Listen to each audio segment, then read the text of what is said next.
House Speaker Mike Johnson might want to pack his Advil when House Republicans return to Washington this week. They're on track for a historically small majority, even smaller, after Trump nominated several House members to his cabinet. It means that any one Republican in the House can wield enormous power. And joining me now is a Republican who's been known to go his own way on occasion, Congressman Mike Lawler from New York. Congressman, congratulations on your reelection. Thanks for having me. Thanks for being here. We do have so much to get to, including that margin, but I do want to start with the news out of Mar-a-Lago overnight, and that was Donald Trump's announcement that he intends to nominate Kash Patel to be his FBI director. Do you have any reservations about Kash Patel serving in that role? No. Donald Trump campaigned on reforming the FBI and the Department of Justice. So I don't know why any of this is, frankly, surprising to people. President Trump has nominated in Kash Patel, someone who served as chief of staff at the Department of Defense, someone who served as deputy director of the NSI, someone who served as a senior staffer on the House Intelligence Committee. He was a federal prosecutor under the Obama administration, and so certainly has requisite experience for this role. I think there's no question President Trump made very clear that the Department of Justice and the FBI would be reformed if he was elected to a second term. And I think, obviously, with the selection of Pam Bondi and Kash Patel, that's exactly what he's going to do. Do you have any reservations about Patel potentially going after President-elect Trump's political enemies? Patel has a list of names in his book. Look, I don't think the American people are interested in a revenge tour. But obviously, if people did wrong in their official capacities, then that's something they should be concerned about. But if they didn't do anything wrong, if they upheld the law, then there shouldn't be a problem. The objective here, obviously, is to reform the Department of Justice and the FBI and get it back to its mission of going after criminals. You know, growing up in New York, the FBI, in the aftermath of 9/11, was focused on going after terrorism. And obviously, in recent years, we've seen the FBI and the Department of Justice weaponized in a way that it has become completely political. That's not good for the American people. It's not good for our system of justice. The lack of confidence that Americans have in the Department of Justice and the FBI is terrible. And so obviously, we want a system that is reformed, that works for the American people, and that prosecutes criminals. And that should be the objective and the goal of every American. And obviously, that's what my hope is as the Department of Justice moves forward under Pam Bondi and the FBI under Kash Patel. If the goal is partisan neutrality, is Patel not a partisan? And it's also maybe worth noting, I mean, Christopher Wray was appointed by then President Donald Trump. Right, and Christopher Wray's FBI then went and investigated Donald Trump. These charges have since been dropped by the special prosecutor. But again, Casey, these issues have been litigated in this election that we just had. Donald Trump talked about this for 2 years, so I don't know why anybody is surprised. The American people voted for Donald Trump overwhelmingly, despite him campaigning on these issues. So look, I'm not concerned about partisanship here. I think we've seen a DOJ and an FBI that have been weaponized. You look at the New York State Attorney General, Letitia James. She literally campaigned on prosecuting Donald Trump. I didn't see many in the media objecting to that.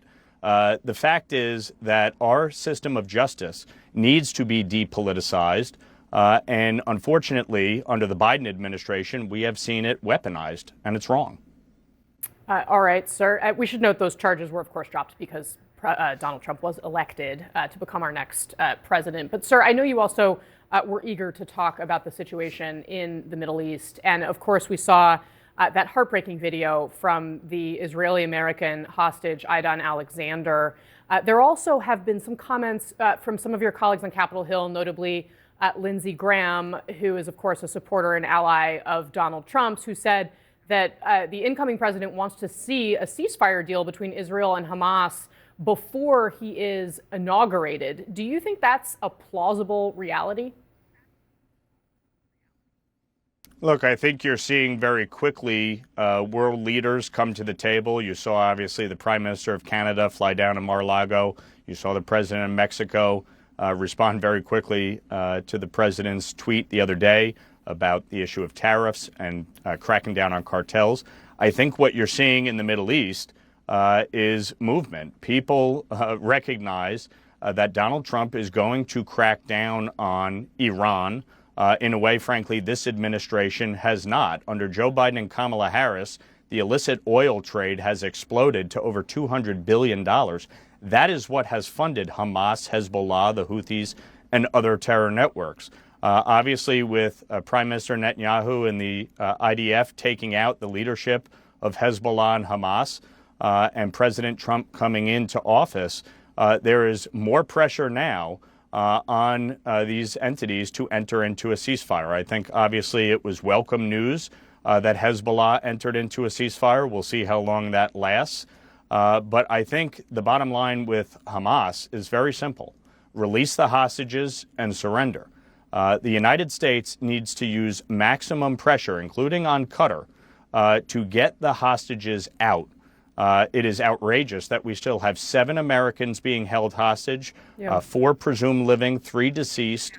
And this should be the top priority of both the current administration and the incoming administration, to get these hostages out. I have met with every one of these hostage families multiple times, including the Alexander family. It is heartbreaking to watch that video yesterday, and a shameful reminder that a terrorist organization has been allowed to hold 7 Americans hostage for over 400 plus days. It is outrageous.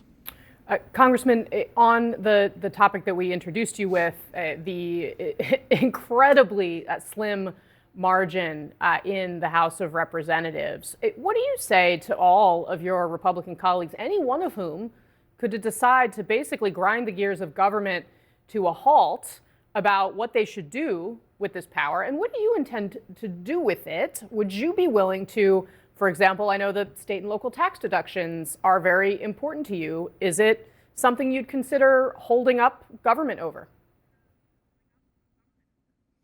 Look, the American people elected Donald Trump and majorities in both the House and the Senate for the Republicans. And obviously, the focus will be on the economy, the border, energy policy, the international crises that we are dealing with, tax reform, and spending and government reform. I think when you look at the issue of taxes, for instance, I've been very clear. I will not support a tax bill that does not lift the cap on salt. President Trump made clear during the campaign that he agrees that we do need to lift the cap on salt. So we're going to negotiate and work through that process. I think the key to remember, though, is there's no I in team. We all got elected individually, yes, but we got elected to serve as a Republican majority and work to get things done on behalf of the American people. I'm proud of my record in this Congress. I've been rated the 4th most bipartisan member of Congress. I've gotten 10 bills passed, 5 signed into law in a divided government, because I'm willing to compromise and work together. The fact is, all of us have that responsibility. There's not going to be a lot of room for error here, especially in the early months with 3 members down. So we're going to be at 217 most likely, or 218. And we'll need every vote to pass legislation, which means we got to compromise and work together. We're not going to get everything we want. Anybody who's ever been married understands the art of compromise. But you know, we got to work together for the American people. The art of compromise, indeed. Can you imagine having 218 people that you actually have to get all on the same page? It's going to be dicey. Congressman, thank you very much for being here. I appreciate it.